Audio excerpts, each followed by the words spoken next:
Der Herr sei mit euch. Und mit deinem Geist.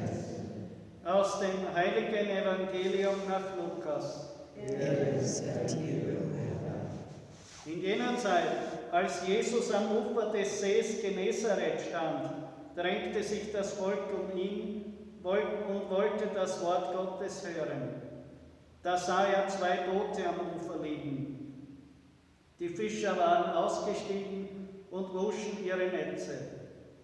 Jesus stieg in das Boot, das dem Simon gehörte, und bat ihn, ein Stück weit vom Land wegzufahren.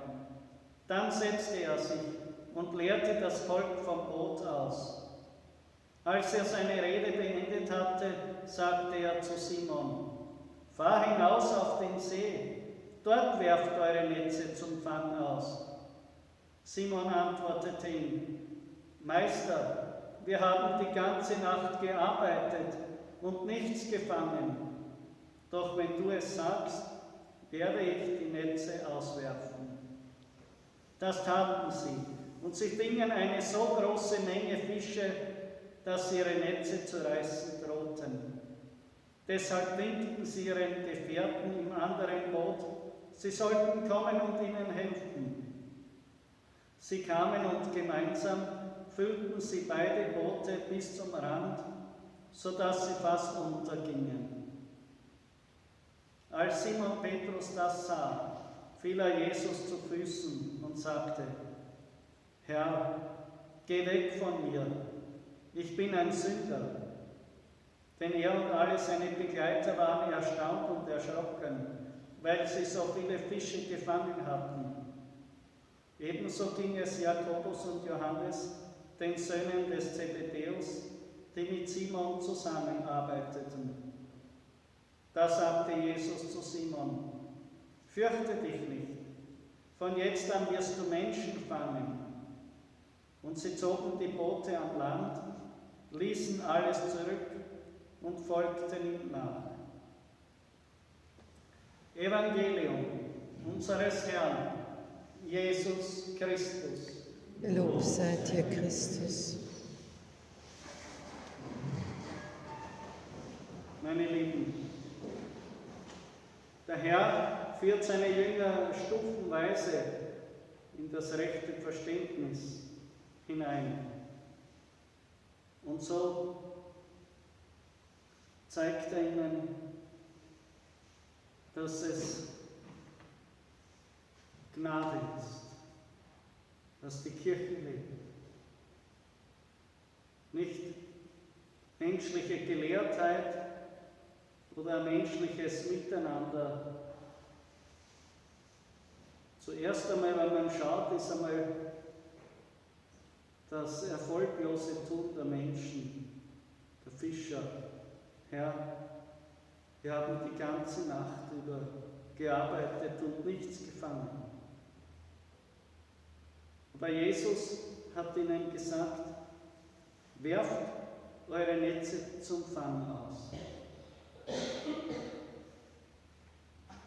denke, dass hier das Gebet an erster Stelle ist. Wie wollen wir denn, mich eingeschlossen und ihr genauso, heute Menschen zum Herrn bringen? Das geht ja gar nicht. Und wir mühen uns oft schon Jahrzehnte. Und Jesus sagt im Gebet: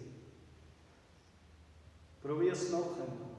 Auch wenn du die ganze Nacht hindurch erfolglos dich abgemüht hast. Auf mein Wort hin. Aber auf das Wort, das du von mir jetzt empfangen hast. Ich denke hier an Missionare, die Muslime bekehren. Oder Drogensüchtige. Oder andere Dinge, die menschlich unmöglich sind. Weil der Herr ihnen im Gebet ein Wort schenkt und sie sendet und beauftragt. Auf einmal geht es, woran sich andere jahrzehntelang die Köpfe blutig geschlagen haben. Und sie fahren hinaus und die Netze füllen sich. Die Mission unter den Muslimen ist heute eine der erfolgreichsten. Auch in China, wo das Christentum verfolgt wird. Heuer allein hat die Republik China 900 Kreuze beseitigen lassen, die öffentlich aufgestellt waren. Eine Christenverfolgung in vollster Blüte. Und doch breitet sich der christliche Glaube aus, genauso im islamischen Gebiet.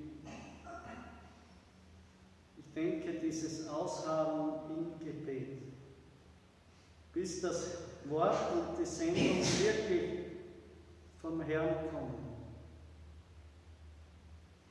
Und dann wieder alle Logik und alle menschliche Erwartung, fahr hinaus und wirf die Netze nochmals aus. Und eine so große Menschenmenge, Fische in diesem Fall, dass die Netze zu reißen drohen. Das sollen die Apostel lernen, wenn sie später einmal Missionare sind, jetzt im Kleinen beim Fischfang, wo Jesus sagt, ja, später wirst du Menschen fangen.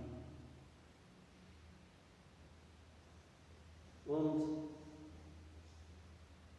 wenn Simon sich niederwirft, er sagt zu Jesus, Herr, geh weg von mir, ich bin ein Sünder.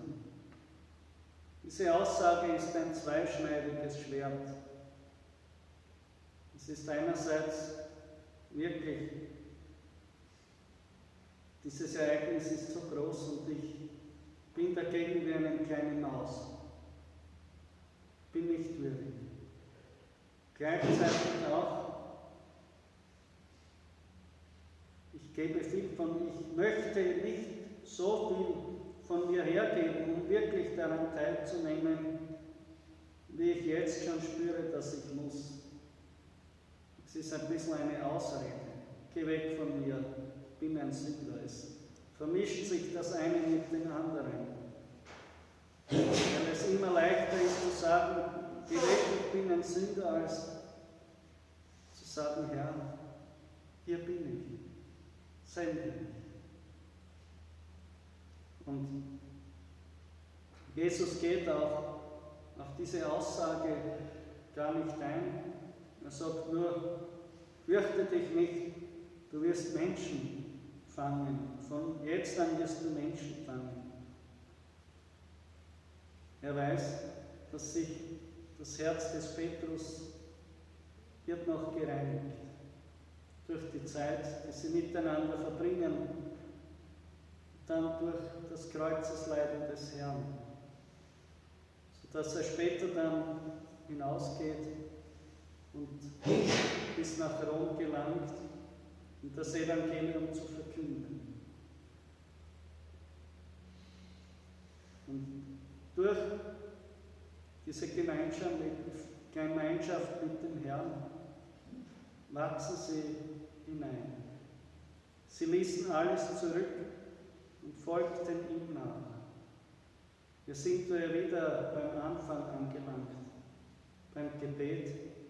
Was ist anderes, Jesus Nachfolge und als Gemeinschaft, tägliche Gemeinschaft mit ihm, durch die man geformt wird, in der Jesus zu einem spricht und man jeden Tag Neues lernt. So sind auch wir berufen, in die Schule Jesu zu gehen, jeden Tag neu. Die Basis ist das Gebet und die Bereitschaft, sich wirklich von ihm in den Dienst stellen zu lassen, ist unsere Voraussetzung, die wir brauchen. Amen. Vergelt's Gott.